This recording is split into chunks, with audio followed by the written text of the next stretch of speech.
नमस्कार मित्रों, मैं हूं आपका शिक्षक अरमान जैन और मास्टरमाइंड कोचिंग क्लासेस में आपका बहुत बहुत स्वागत है। जैसा कि हम लोग हमारी एक्सरसाइज 1.1 का इन क्वेश्चन इसके हम लोग सोल्व आउट कर चुके थे। अब इसका हमारा चौथा क्वेश्चन आता है, तो हम लोग बिल्कुल ध्यानपूर्वक देखेंगे इसको। देखिए, चौथा क्वेश्चन हमारा पहले पढ़ना है इसको थोड़ा सा ध्यानपूर्वक देखिएगा, क्योंकि यदि एक आ जाएगा तो इसके बाद वाले सारे सवाल आ सकते हैं और ये आईएमपी भी होता है, एग्जाम के दृष्टिकोण से ये परीक्षा में आता भी है, इसलिए आप लोग इसको बिल्कुल सही ढंग से देखेंगे, पूरा ध्यान। दर्शाइए कि कोई धनात्मक विषम पूर्णांक, क्वेश्चन से ढंग से पढ़ना है। दर्शाइए कि कोई धनात्मक विषम पूर्णांक 6q + 1, 6q + 3 और 6q + 5 के रूप का होता है, जहां q कोई एक पूर्णांक है। अब हमें यहां पर यह चीज हमारे दिमाग में बिठाना है कि क्या हमें कोई धनात्मक विषम पूर्णांक पता है क्या? सीधी सी बात है, हमें कोई धनात्मक विषम पूर्णांक पता नहीं है। जब भी कोई धनात्मक विषम पूर्णांक हमें पता नहीं होता है, तो जो क्वेश्चन में देता है वह देख के चलना है हमें कि कोई धनात्मक विषम पूर्णांक। तो क्या हमको कोई धनात्मक विषम पूर्णांक पता नहीं है, तो मैं यहाँ पर जिस तरीके से मैं कर रहा हूँ उस तरीके से आप देखेंगे, बहुत अच्छे से आप लोगों को आ जाएगा पूरा दिन। मैंने यहाँ पर लिखा सबसे फर्स्ट, तो हम लोगों को देखना है कि क्या कोई धनात्मक विषम पूर्णांक हम लोगों को पता है क्या? हम लोगों को कोई धनात्मक विषम पूर्णांक पता नहीं है, तो हमने लिखा माना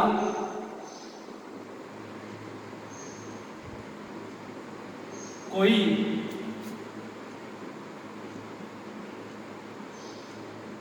धनात्मक विषम पूर्णांक, माना कोई धनात्मक विषम पूर्णांक। आपको धनात्मक विषम पूर्णांक पता नहीं है तो बिल्कुल इसको रट्टा मार लेना, इसको अच्छी तरीके से रट लेना कि वो धनात्मक विषम पूर्णांक आपका क्या रहेगा? ए। फिक्स है, कोई धनात्मक विषम पूर्णांक आपका क्या रहेगा? क्या रहेगा? ए। अब ए तो हमारे पास आ गया है। हम लोग यूक्लिड विभाजन थ्योरम में किसका डिवाइड करते हैं? ए से बी का डिवाइड करते हैं ए में। अब हमें बी की भी आवश्यकता है, तो हमने कोई धनात्मक विषम पूर्णांक क्या माना? ए। दूसरे नंबर पर अब हमें जरूरत पड़ रही है बी की, तो बी।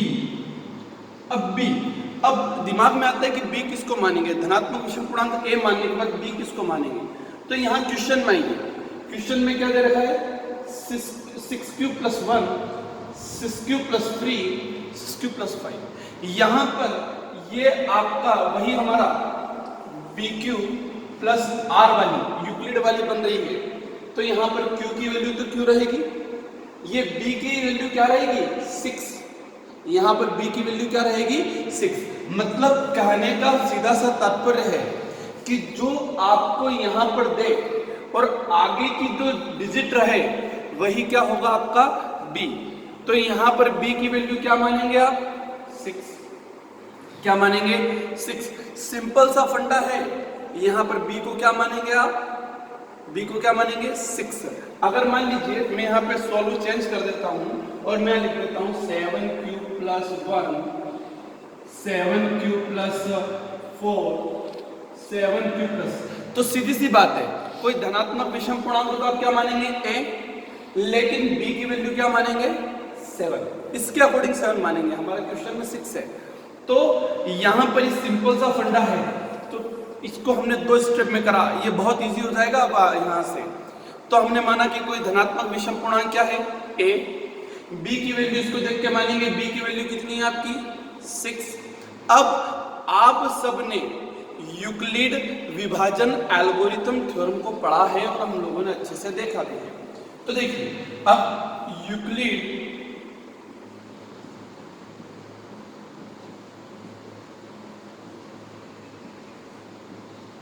विभाजन एल्गोरिथम से। वही सिंपल सा फंडा है। यूक्लिड विभाजन में हम लोग क्या करते हैं, वही जो मैंने आपको डिवाइड करना बताया था, मैं रफ करके कर रहा हूँ। यहाँ पर देखिएगा, यहाँ पर देखिए जो हमारा ए होता है प्रीवियस के अनुसार, ए को कहाँ लिखते हैं, बीच में, बी को कहाँ लिखते हैं, साइड में, और बी की वैल्यू कितनी, 6, ये हो गया 6। हमको पता है कि जब हम ए का डिवाइड 6 का डिवाइड ए में करेंगे तो हमारा क्या आएगा, क्यू, और यहाँ पर नीचे कितना बचेगा, आर। आर मीन्स कहें तो शेष वर्ग, रिमाइंडर। ठीक है, ये इतनी चीज हमारे दिमाग में क्लियर होना चाहिए। क्या है, ए को हम बीच में लिखते हैं, प्रीवियस आप वीडियो देखिएगा उसमें आपको समझ में आ जाएगा। ए को कहाँ लिखते हैं, बीच में, इसका डिवाइड किससे करते हैं, बी से, बी की वैल्यू कितनी है, 6, कितना आता है, क्यू, बचता कितना है, आर। क्लियर, ये चीज हमारे दिमाग में क्लियर हो। अब उसके बाद हम लोग आगे जाते हैं। अब हमको आर की वैल्यू निकालना है कि आर की वैल्यू होगी क्या। आर की वैल्यू निकालना भी बहुत इजी है। यहां पर बी की वैल्यू कितनी है आपकी, 6। 6 से जितनी भी छोटी संख्याएं हैं, 6 के बाद की जितनी भी हैं, वो सब क्या है आपकी, आर की वैल्यू। जैसे 6 के बाद हमारा क्या आता है, देखेंगे 6 से छोटा 1 2 3 4 5, 6 को नहीं मानेंगे। 6 से छोटे कितने हैं, 0 1 2 3 4 5, ये सारी आपकी किसकी वैल्यू है, आर की। तो सिंपल सा है, कोई इतना कठिनाई नहीं है इसमें कि विषम पूर्णांक ए माना, बी की वैल्यू किसको मानेंगे, जो देगा हमें उसको मानना पड़ेगा। यूक्लिड विभाजन आप सबको पता है, ए का डिवाइड किससे करते हैं, बी से, बी की वैल्यू कितनी है हमारी, कितनी है सबको पता है, कितनी है 6, डिवाइड करते हैं कितना आता है, क्यू, बचता कितना है, आर। आर की वैल्यू क्या मानेंगे, आर की वैल्यू हम लोग मानेंगे कि जो आपका बी से कम हो, बी से छोटी संख्या है, बी से, बी कितना है हमारे पास 6, 6 से छोटी कितनी है, कितनी है, 0 1 2 3 4 5, सिंपल सा है। तो अगर मान लीजिए बी की वैल्यू 7 होती तो यहाँ पे आर की वैल्यू कितनी आती, 0 1 2 3 4 5 6। आगे बढ़ते हैं। अब यूक्लिड विभाजन एल्गोरिथम थ्योरम कहती क्या है, उसकी इक्वेशन आप सबको पता है। जो आप बीच का, जो हमारा सेंटर का है, उसको ऐसा कैसे लिखा, 6 का मल्टीप्लाई किसमें करते हैं, क्यू में, 6 क्यू, और बचा हुआ क्या है आपका, आई थिंक ये सबको पता होगा। ये कैसा है हमारा यूक्लिड विभाजन एल्गोरिथम थ्योरम, वही सिंपल सा है, 6q प्लस आर। लेकिन हम लोगों ने आर के मान, हम लोगों को पता है आर के मान कितने हैं, 0 1 2 3 4 5 6 1 2 3 4 5, इतना हमारे पास आर की वैल्यू है। अब हम लोग एक एक करके आर की वैल्यू इसमें पुट कर दें तो ए के मान निकलेंगे। तो देखिए ए के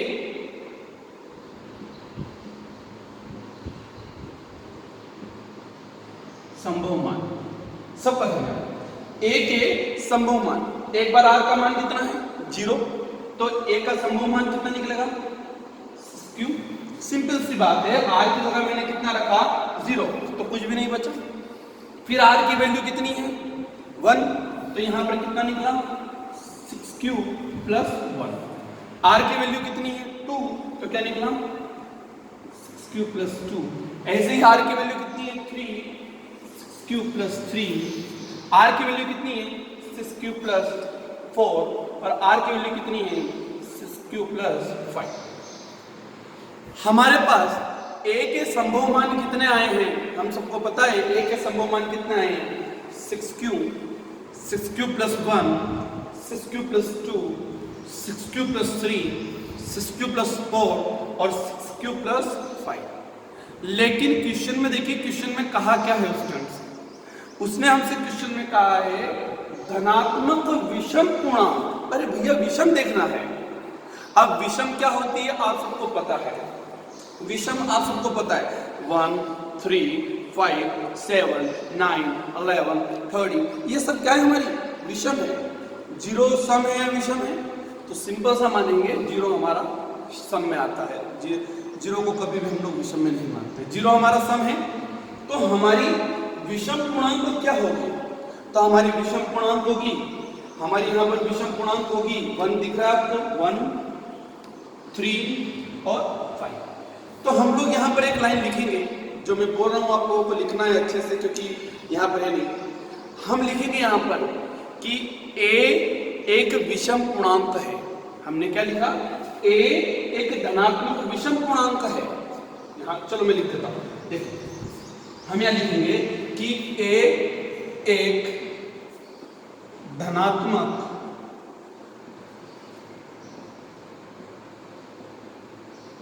विषम पूर्णांक है। विषम पूर्णांक है। ए क्या है? धनात्मक विषम पूर्णांक है। विषम है तो हमने लिखा या तो यह 6q प्लस 2 6q प्लस 4 के रूप का नहीं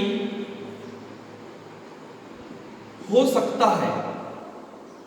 क्या लिखा हमने कि यहां पर ये क्या है? धनात्मक विषम पूर्णांक है, जबकि ये सब क्या है? धनात्मक विषम है, जबकि ये सब क्या है? धनात्मक सम। तो यह इनके रूप का तो नहीं हो सकता है। जब यह इनके रूप का नहीं है तो यह किसके रूप का होगा? क्यों नहीं होगा? क्योंकि, है ना, मैं थोड़ा सा लिख रहा हूं स्पीड में, क्योंकि यह 2 से विभाज्य है। अतः कोई धनात्मक विषम पूर्णांक, अतः कोई धनात्मक विषम पूर्णांक बचा हुआ क्या है? विषम पूर्णांक क्या बचेगा आपका? 1 3 5।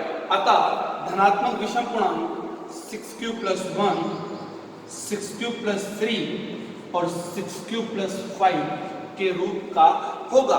जो उसने हमें प्रूव करने के लिए भी बोला है कि 6q प्लस 1 6q प्लस 3 और 6q प्लस 5 के रूप का होगा। सिंपल सा सॉल्व था, कुछ कठिन नहीं है। ओरली भी आप लोग कर सकते हैं। आप लोग एक बार आपकी कॉपी हटा के और मैं जो बोल रहा हूँ सिर्फ उसको देखिए। अगर आपका ये सवाल आ रहा है तो आप सबसे पहले क्या मानेंगे? जो दिया है कि धनात्मक विषम पूर्णांक है, धनात्मक सम पूर्णांक, कुछ भी दे दे तो उसको आप क्या मानेंगे? ए आया। अब आपको क्या चाहिए? बी को क्या मानेंगे? जो आपके क्वेश्चन में देता है, जैसे यहाँ पर क्या दिया था 6q प्लस 1, तो हम बी की वैल्यू क्या मानेंगे? 6। यदि मान लीजिए वो यहाँ दे देता है 4q प्लस 1, तो बी की वैल्यू क्या होगी आपकी? 4। इतना आपको क्लियर है, ए और बी। अब यूक्लिड विभाजन थ्योरम आपने पढ़ी है। ए बीच में आया, इसका डिवाइड किससे करा हमने? बी से डिवाइड करा। बी की वैल्यू कितनी थी? 6। कितना आता है? q बचता कितना है? r। आप लोग r की वैल्यू क्या मानेंगे? r की वैल्यू मानेंगे जो आप b से मानते हैं उससे कम। तो b हमने कितना माना था? 6। तो इससे कम क्या होगा आपका? 0 1 2 3 4 5 हुआ। अब वही सेम ऐसा कैसे हम लोग, हमको पता है कि हम लोग इसका मल्टीप्लाई इसमें करते हैं। 6q प्लस r इक्वल 8 हुआ आपका। r की वैल्यू 1/1 पुट करते गए, a के मान आ गए हमारे पास। एक बार 0 पुट करी क्या आया? 6q। 1 पुट करी कितना है? 6q plus 1। 2 पुट करी कितना है? 6q plus 2। 3 पुट कर, इस तरीके से आ गए। लेकिन हमको बताना क्या है? हमको तो विषम पूर्णांक बताना है। तो हमने लिखा कि a एक धनात्मक विषम पूर्णांक है। a एक धनात्मक विषम पूर्णांक है, तो यह सम के रूप का तो होगा नहीं। तो सम क्या है? 6q plus 2 6q 6q plus 2 6q plus 4 के रूप का नहीं होगा, क्योंकि यह 2 से क्या है? विभाज्य। 2 से विभाज्य कैसे, ये भी बता देता हूं मैं। आप देखिए 6q प्लस 2, इन दोनों में से क्या कॉमन आ रहा है? 2। तो 3q प्लस 1, ये 2 यहाँ पर कॉमन आया। तो मतलब ये किससे डिवाइड है? यह 2 से डिवाइड है, इसलिए यह क्या है? सम। यहाँ पर देखिए, यहाँ पर कॉमन नहीं आ रहा है कुछ भी, इसलिए ये क्या है? विषम। तो सिंपल सा सोल्व था ये, कि बहुत इजी सा है। संभवतः है कि आप लोगों को अच्छे से समझ में आया। चलिए, अब इसके बाद हमारा अगला सोल्व है, इधर आएंगे आपको। इसके बाद हमारा अगला सोल्व है कि किसी परेड में 616 सदस्यों वाली, है ना, किसी परेड है, एक परेड करना मतलब मार्च करते हैं, उसमें 616 सदस्यों वाली एक सेना की टुकड़ी है। है ना, उनको मार्च करना है 32 सदस्यों की एक आर्मी के बैंड के पीछे उनको एक मार्च करना है। मीन्स कहें कि 32 सदस्यों वाली एक ऐसी मार्च की एक पंक्तियां बनेगी, उनमें 616 को मार्च करना। स्तंभों की अधिकतम संख्या ज्ञात कीजिए। देखिए मैंने पूरा क्वेश्चन नहीं लिखा है, मैंने मेन में लिखा है, बाकी आप आपके बुक में देखते हो देख लेंगे, ठीक है। तो कुछ नहीं है, सिंपल सा ध्यान रखना है ना। ये सवाल बड़ा जरूर दिख रहा है लेकिन है बहुत सरल, है ना।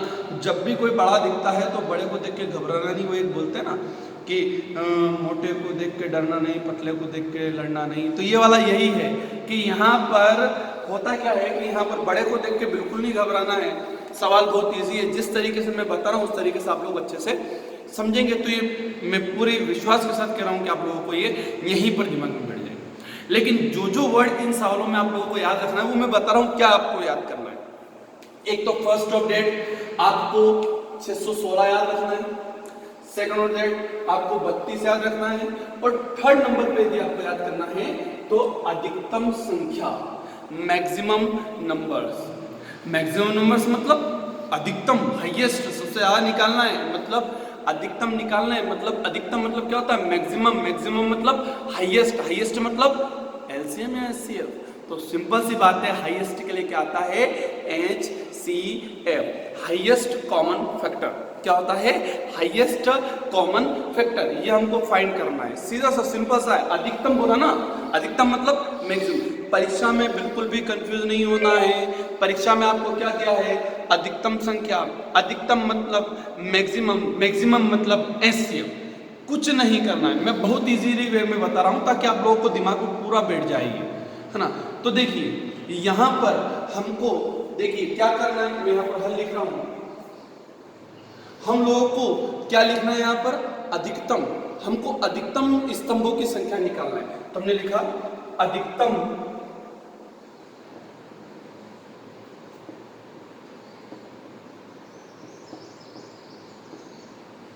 स्तंभों की संख्या।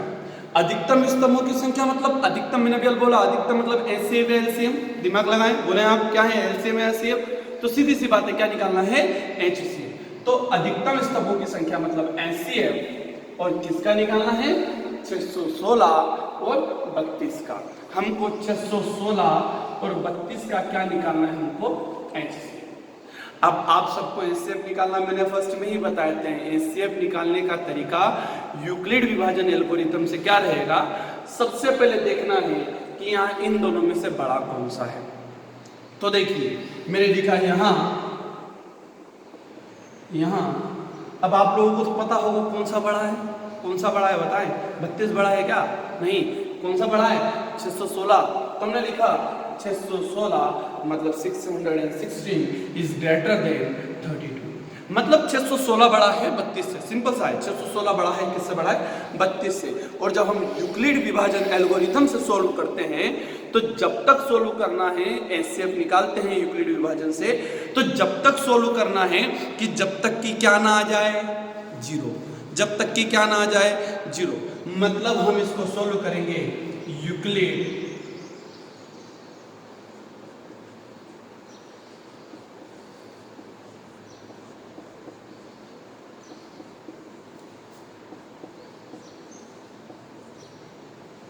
यूक्लिड विभाजन एल्गोरिथम से। और हमको पता है यूक्लिड विभाजन एल्गोरिथम में जब तक सोल्व करते हैं जब तक कि 0 ना आ जाए। और आप सबको मैंने अच्छे से करा। चलिए डिवाइड करते हैं। ये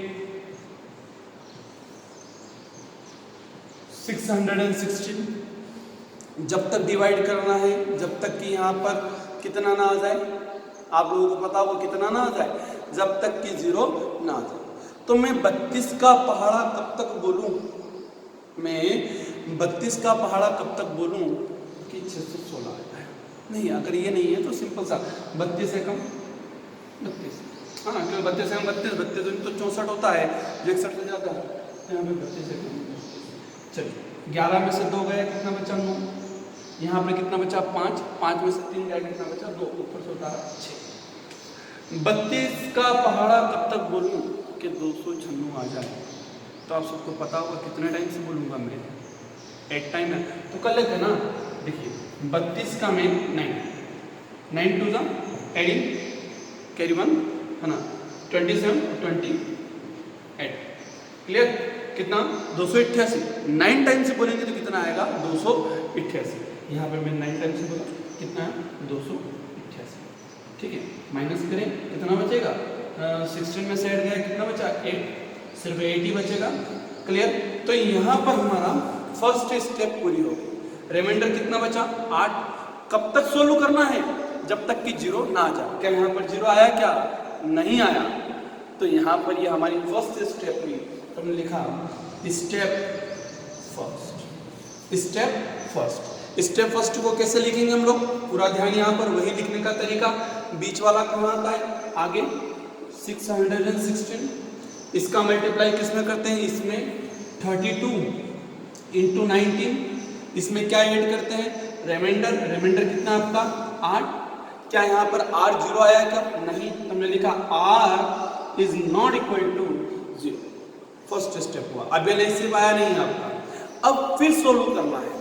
हम इस आगे वाले को कहाँ लेके आ जाएंगे, बीच में, वही तरीका हम लोगों ने जो देखा है ये। अब तो सबको समझ में आ रहा होगा, 8 1 जा 8, 8 2 जा 16, 8 3 जा 24, 8 4 जा 32, 8 5 जा 40। तो हम 40 पे क्यों जाएं, 8 4 जा कितना होता है 8 4 जा, तो यहाँ पर हम लोग कहेंगे कि 8 4 जा 32 और यहाँ पर कितना बचा 0। मुझे बताएं कि यहाँ पर 0 कौन ला रहा है, यहाँ पर 0 कौन ला रहा है, तो हमारे यहाँ 0 लाने का कार्य जो कर रहा है वो कौन कर रहा है 8। कौन कर रहा है 8। 0 लाने का कार्य कौन कर रहा है, 0 लाने का कार्य कर रहा है 8। तो सीधी सी बात है, तो इसको सेकंड स्टेप भी लिख देता हूं, स्टेप सेकंड को कैसे लिखेंगे 32, ऐसा कैसे, तो सबको समझ में आ रहा होगा। 32 8 का मल्टीप्लाई किसमें करेंगे 4 में, 8 इंटू 4 प्लस रिमाइंडर कितना बचा आपका 0, और यहाँ पर r की वैल्यू कितनी आ रही है आपकी 0। सबको क्लियर होगा। यहाँ पर 0 कौन ला रहा है, जल्दी बताएं, यहाँ पर 0 कौन ला रहा है, 0 कौन लाया 8, 0 कौन लाया 8। तो सीधी सी बात है कि HCF भी कितना होगा, HCF हो 2 8। तो मतलब यहाँ पर HCF भी कितना होगा आपका 8। HCF कितना होगा 8। HCF मतलब अधिकतम, तो वही कि स्तंभों की अधिकतम संख्या कितनी होगी, तो यहाँ पर स्तंभों की अधिकतम संख्या होगी 8। स्तंभों की अधिकतम संख्या कितनी होगी यहाँ पर 8। अर्थात कहें तो हम लोग कितने स्तंभ बना सकते हैं, हम लोग यहाँ पर 8 स्तंभ बना सकते हैं, जिसमें सेना की टुकड़ियां क्या कर सके, मार्च कर सकती है। तो बड़ा इजी सा सोल्व था। यहाँ पर आपको उसने दिया है किसी परेड में सदस्यों की संख्या कितनी 616, यहाँ पर सदस्यों की संख्या कितनी है 32। अब हमको क्या निकालना है, अधिकतम सदस्यों की संख्या, किसकी, अधिकतम सदस्यों की संख्या। अधिकतम मतलब HCF कैसे निकालेंगे हम लोग, तो HCF निकालने का वही तरीका है। इन दोनों में से देखिए बड़ा कौन सा है, इन दोनों में से बड़ा कौन सा है 616।